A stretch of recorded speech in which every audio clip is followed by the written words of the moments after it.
জয় যিশু। প্রথম পাঠ রাজাবলীর প্রথম গ্রন্থ, 2 অধ্যায়, 1 থেকে 4 পদ, 10 থেকে 12তম পদ। সলোমনকে মরণাপন্ন দাউদের বিভিন্ন নির্দেশ। দাউদের মৃত্যুর সময় যখন কাছে এলো, তখন তিনি তার পুত্র সলোমনকে এই বিভিন্ন নির্দেশ দিলেন।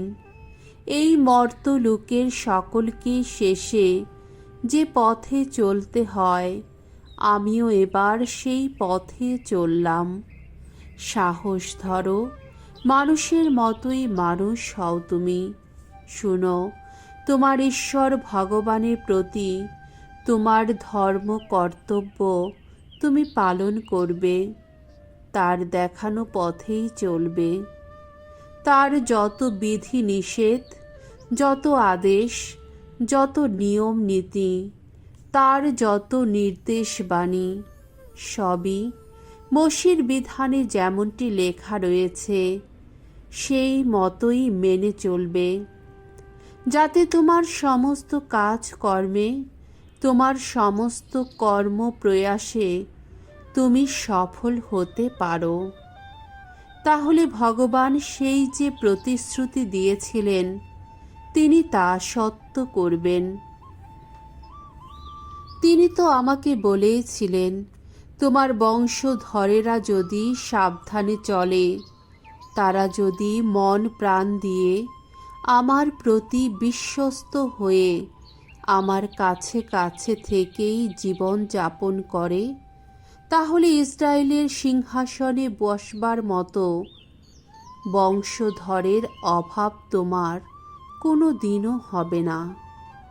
দাউদ এবার তার পিতৃপুরুষদের পাশে শায়িত হলেন।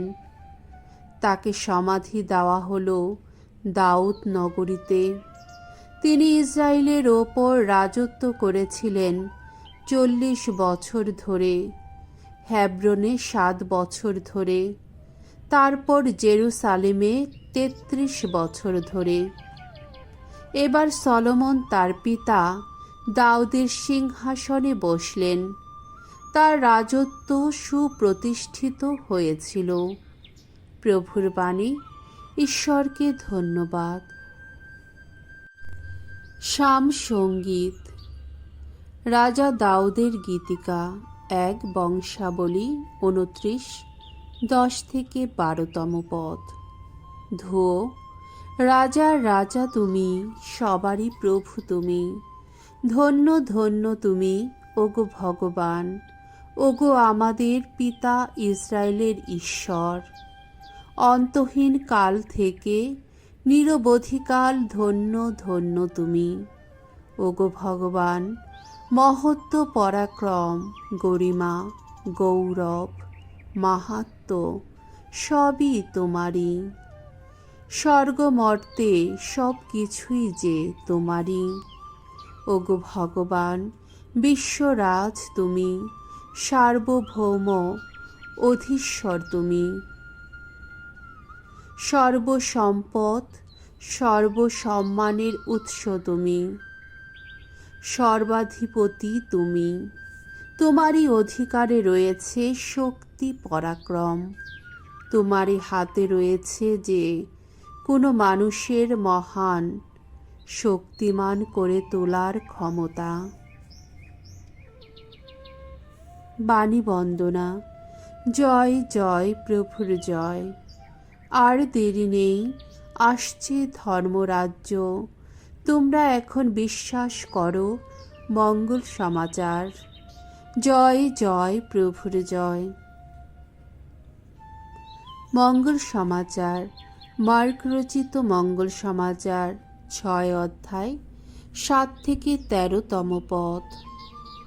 12 জন শিষ্যের হাতে নানা আধ্যাত্মিক ক্ষমতা তুলে দিয়ে যিশু তাদের বাণী প্রচার করতে পাঠালেন। একদিন যিশু তার সেই 12 জন শিষ্যকে কাছে ডাকলেন। তাদের তিনি দুজন দুজন করে তার দূত হিসাবে প্রেরণ করলেন। তাদের তিনি দিলেন অপবিত্র যত বিদেহী আত্মাকে বশীভূত করার ক্ষমতা। তিনি তাদের এই নির্দেশও দিলেন যে পথের জন্যে শুধু লাঠি ছাড়া তারা যেন আর অন্য কিছুই সঙ্গে না নিয়ে যান, রুটিও নয়, ঝুলিও নয়, এমনকি কোমরের কাপড়ে পয়সা কড়িও নয়। তাদের পায়ে থাকবে জুতো, তবে গায়ে একটার বেশি দুটো জামা থাকবে না। যিশু আরও বললেন, যে কোনো জায়গায় যদি তোমরা কোনো বাড়িতে আশ্রয় পাও, তাহলে ওই জায়গা না ছাড়া পর্যন্ত তোমরা সেই বাড়িতেই থাকবে। আর কোথাও যদি লোকে তোমাদের গ্রহণ করতে না চায় কিংবা তোমাদের কথা না শোনে, তবে সেখান থেকে চলে যাবার সময়ে তোমরা পায়ের ধুলো ঝেড়ে ফেলে তাদের কিন্তু সতর্ক করে দিয়ে যাবে। শিষ্যেরা তখন রওনা হলেন এবং সকলকে মন পরিবর্তনের আহ্বান জানাতে লাগলেন। তারা অনেক অপদূত তাড়ালেন এবং অনেক রোগীকে তৈল লেপন করে সুস্থ করে তুললেন। প্রভুর মঙ্গলময় বাণী। খ্রিস্ট প্রভু তোমার প্রশংসা হোক।